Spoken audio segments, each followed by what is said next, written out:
Χαίρετε φίλες και φίλοι. Ονομάζομαι Ζάρας Κωνσταντίνος. Ήθε να υγιένετε και να δημιουργείτε. Απόστολος Παύλος. Μια γιγάντια μορφή όχι μόνο για τον πρώτο αιώνα μετά Χριστόν, αλλά και για όλους τους αιώνες που ακολούθησαν. Κατά άλλους, ο πραγματικός ιδρυτής του χριστιανισμού και ο πρώτος συγγραφέας βιβλίων της Καινής Διαθήκης. Άνθρωπος των αντιθέσεων και της μετάβασης, ανάμεσα σε εποχές, παραδόσεις και κόσμους.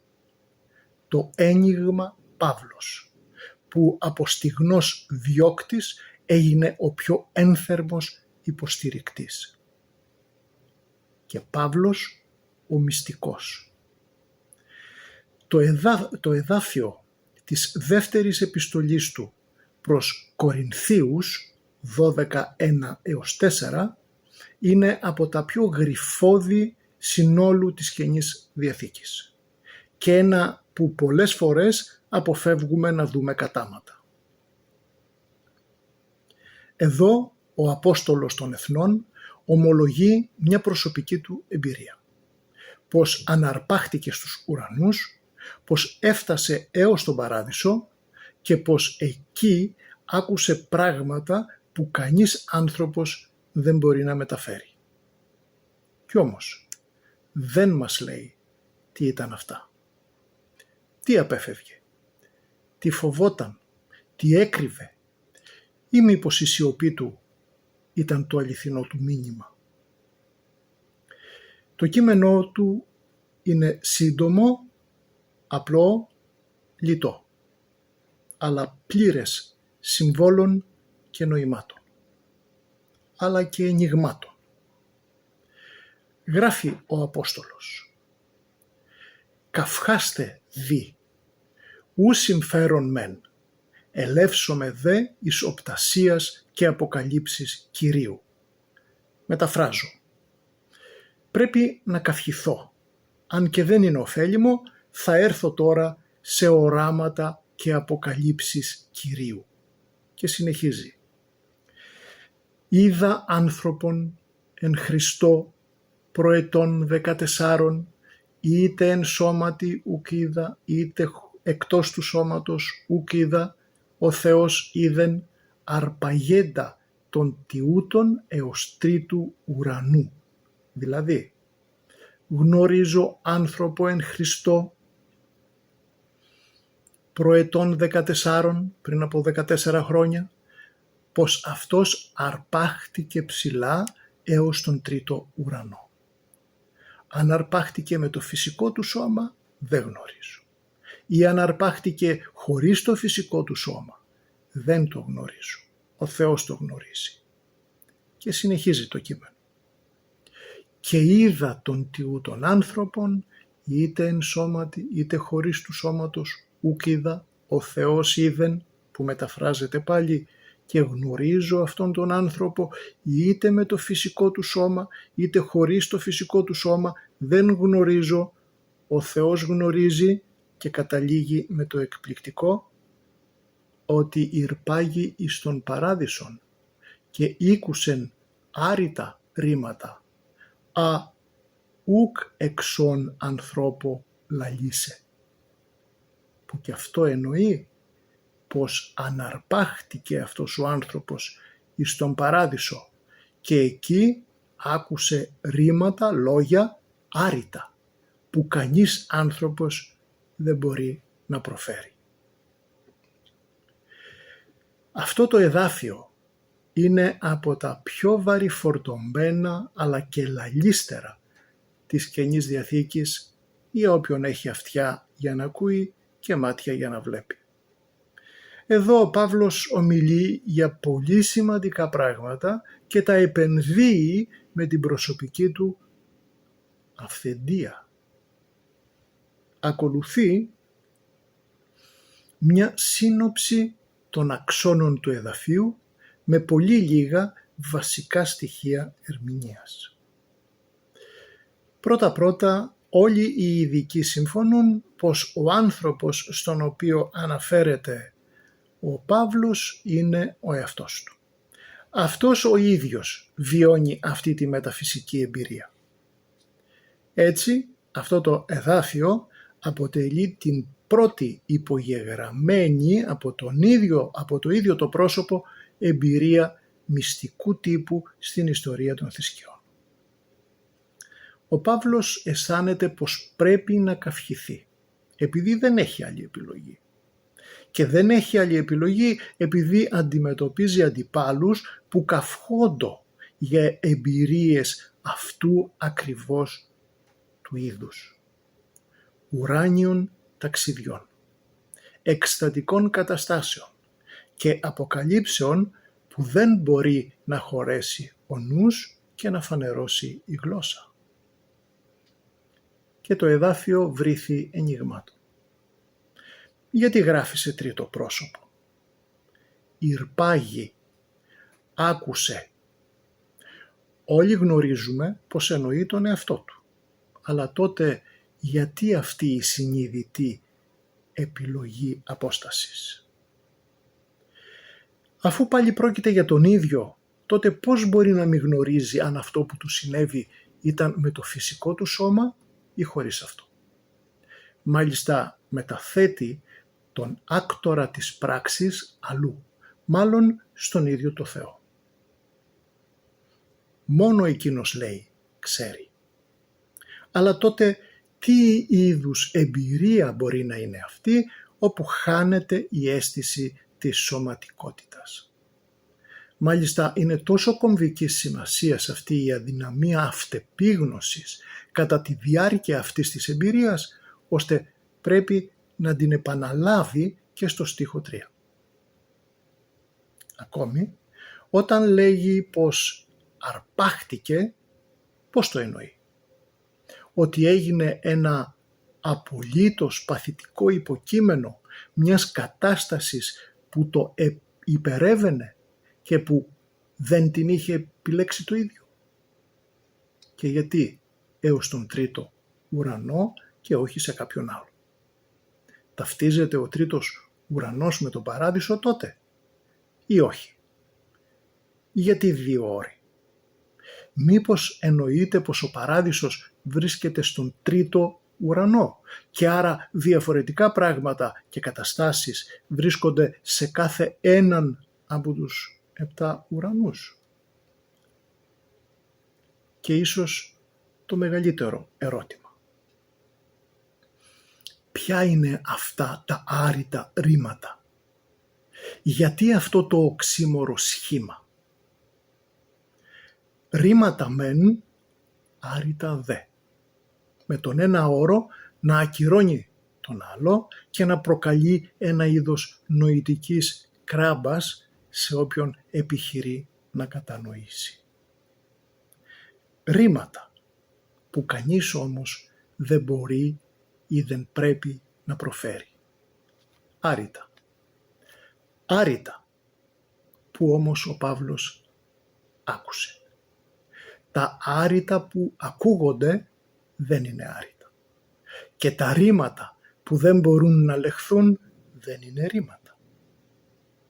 Οπότε σε τι είδους εμπειρίες αναφέρεται ο Απόστολος Παύλος? Γιατί αυτό το μυστήριο? Γιατί δεν μας λέγει τι άκουσε? Ή έστω να το υπενυχτεί. Αλλά λέξεις και σιωπές έντεχνα υφασμένες τόσο για να αποκαλύπτουν όσο και για να αποκρύβουν. Όμως για να κατανοήσουμε τον Παύλο θα πρέπει πρώτα να κατανοήσουμε τον κόσμο μέσα στον οποίο ζει, κινείται και υπάρχει. Ένας κόσμος όπου οι πιο περίεργες παραδόσεις, κείμενα, αλλά και οι άνθρωποι που βρίσκονταν πίσω από αυτά ήταν σε γρήγορη κίνηση και συχνά σε στενή συνάφεια. Έτσι ο Παύλος δεν ζούσε σε ένα περιβάλλον όπου κανείς δεν ήξερε και κανείς δεν μιλούσε για εκστάσεις, οραματισμούς και ουράνια ταξίδια. Περί αυτών παρουσιάζουμε σε άλλη μας ομιλία. Αντιθέτως, ο κόσμος του ήταν ένας κόσμος αποκαλυπτικών ομάδων και κειμένων, ένας κόσμος όπου παντού βρίσκονταν εσέοι, όπου υπήρχαν και δρούσαν οι κοινοβιάτες μυστικοί της νεκράς θαλάσσης, ένας κόσμος μυστηριακών λατριών και εσωτερικών ομίλων και εταιριών. Ο κόσμος του Παύλου γνώριζε πολύ καλά τον Ενόχ, τον 7ο από τον Αδάμ. Τον άνθρωπο που σύμφωνα με το Γενέσεως 5.24 μετατέθηκε σωματικά από τον ίδιο το Θεό, από τη γήινη στην ουράνια σφαίρα. Δηλαδή έφυγε από το φυσικό πεδίο χωρίς να περάσει από τις πύλες του θανάτου και έφυγε με το σώμα του.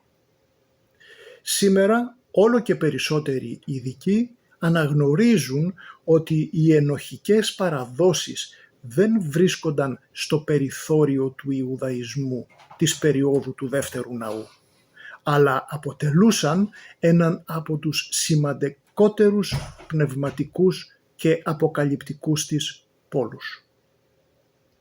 Σημαντική δε μερίδα σύγχρονων μελετητών εξετάζει σοβαρά το ενδεχόμενο ο Σάβλος να είχε γνώση των αρχαίων Ιουδαϊκών εσωτερικών παραδόσεων της Μαασέ Μερκαβά για την ουρανοβασία και τη θέα του θρόνου του Θεού. Συνεπώς, ο Παύλος οπωσδήποτε γνωρίζει για ουράνια οράματα, για αγγέλους, αποκαλύψεις και μυστήρια. Και από ό,τι φαίνεται γνώριζε πολύ καλά. Ως εκ τούτων ο Παύλος δεν ομιλεί σε διαστημικό κενό. Υπερασπίζεται την αποστολική του αυθεντία απέναντι σε ανθρώπους που φαίνεται να επικαλούνται ακριβώς τέτοιου είδους εμπειρίες και αποκαλύψεις. Τόσο ο ίδιος όσο και εκείνοι στο συγκεκριμένο εδάφιο γνωρίζουν πολύ καλά για ποια πράγματα ομιλεί. Όχι όμως και ο σύγχρονος αναγνώστης ή και ο θεολόγος. Πράγμα που από μόνο του δείχνει πόσο μακριά βρίσκεται ο σύγχρονος ερμηνευτής από εκείνο τον κόσμο. Και τότε τα ερωτήματα πολλαπλασιάζονται και περνούν σε μια άλλη σφαίρα. Στο εδάφιο γίνεται λόγος για οράματα και αποκαλύψεις στον πληθυντικό. Άρα ο Παύλος είχε πολλές περισσότερες από μια παρόμοιες εμπειρίες. Ομιλεί δε για υπερβολή αποκαλύψεων στο στίχο 7. Μάλιστα, πολύ σημαντικά, ο Παύλος θεωρεί αυτές τις εμπειρίες νόμιμες και αποδεκτές στο χώρο του πρώιμου χριστιανισμού. Δεν τις καταδικάζει, δεν ξυφουλκεί εναντίον τους. Όμως περιγράφει μόνο μία από αυτές. Και ακόμη και αυτήν σχεδόν δεν την περιγράφει. Στην πραγματικότητα το κέντρο βάρους δεν είναι στην αναφορά του στον τρίτο ουρανό ή στον παράδεισο. Είναι στα άρρητα ρήματα, στις σιωπές του κειμένου και όχι στις λέξεις του. Τότε μήπως η εστίαση δεν είναι στο ότι ο Παύλος δεν έχει τι να πει? Μήπως η εστίαση είναι στο ότι όποια και αν ήταν η εμπειρία του, επιλέγει συνειδητά να μην μιλήσει? Είναι πολλά, αλλά εδώ απλά θα αναφερθώ σε 2 εδάφια κειμένων του πρώτου αιώνα, όπου μαρτυρείται σαφής ιεράρχηση διδαχών και αποκαλύψεων. Στο Ματθαίος 13,10-13 οι μαθητές ρωτούν τον Ιησού γιατί ομιλεί με παραβολές στο πλήθος των ακροατών του. Η απάντησή του είναι ξεκάθαρη. Ότι ημίν δέδοτε γνώνε τα μυστήρια της βασιλείας των ουρανών. Εκείνης δε ουδέδοτε. Και πιο κάτω. Δια τούτο εν παραβολές αυτής λαλώ. Ότι βλέποντες ου βλέπουσιν και ακούοντες ουκ ακούουσιν. Ουδέ συνίουσιν. Δηλαδή, σε σας έχει δοθεί να γνωρίζετε τα μυστήρια των ουρανών. Σε εκείνους τους άλλους δεν έχει δοθεί. Μιλώ με παραβολές για να μην βλέπουν, έστω κι αν κοιτάζουν. Να μην ακούνε, ακόμη και να φουγκράζονται, ούτε και να κατανοούν. Και συνεχίζει βέβαια με προφητεία του Ισαΐα. Όσες ερμηνευτικές πυρουέτες κι αν επιχειρηθούν, εδώ ο Γαλιλαίος διαχωρίζει σε επίπεδα μαθητείας και προσέγγισης των μυστηρίων της Βασιλείας των Ουρανών. Ηρίστο εν παρόδο, τα χειρόγραφα της Νεκράς Θαλάσσης αλλά και πολλά αποκαλυπτικά και μυστικά κείμενα βρίθουν από τον τεχνικό όρο μυστήρια. Το δεύτερο εδάφιο είναι από το αποκαλυπτικό κείμενο 4ος Έσδρας 14,44 έως 47. Χρονολογείται στο τέλος του 1ου αιώνα μετά Χριστό. Εκεί ο ύψιστος δίδει στον εν εκστάσει ευρισκόμενο Έσδρα 94 βιβλία, από τα οποία 24 προορίζονται για τους πολλούς και 70 για τους λίγους γνώστες και σοφούς. 24 και 70. Ως εκ τούτων οι Ευαγγελιστές, ο Παύλος, οι Αποκαλυπτικοί γράφουν σε ένα περιβάλλον όπου όλα αυτά είναι γνωστά και όπου πολλές φορές για τον ένα ή άλλο λόγο επιβάλλεται η σιωπή. Δεν θα αναφερθώ βέβαια στους Πυθαγόριους, στους όρκους σιγής των μοιημένων εσέων, των μυστικών κοινοβιατών κλπ. Επιστρέφοντας στο Β' Κορινθίους 12 έως 1 έως 4. Το γεγονός πως ευθύς εξ αρχής ο Παύλος αποδίδει και αυτή του την εμπειρία στον Κύριο, στο στίχο 1, λέγοντας πως βρισκόταν τότε εν Χριστώ, στο στίχο 2, εννοεί σαφώς ότι κάπως πως ο Ιησούς Χριστός συνδεόταν άμεσα με ανάλογες εμπειρίες αναρπαγής και ουράνιων ταξιδιών. Και αυτές ήταν αποδεκτές ή και αναμενόμενες στον πρώιμο χριστιανισμό.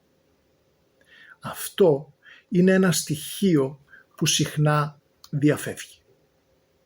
Αλλά το ίδιο σημαντικά. Ίσως το πραγματικό ερώτημα εδώ δεν είναι ακριβώς τι είδε ή τι άκουσε ο Παύλος. Ίσως το πραγματικό ερώτημα έγκυται στο γιατί ένας άνθρωπος που ισχυρίζεται ότι έφτασε έως τον παράδεισο προτιμά να σωπάσει. Αναδεικνύοντας αυτό το εδάφιο σε ένα από εκείνα όπου οι σιωπές ίσως αποκαλύπτουν πιο πολλά ακόμη και από τις ίδιες τις λέξεις.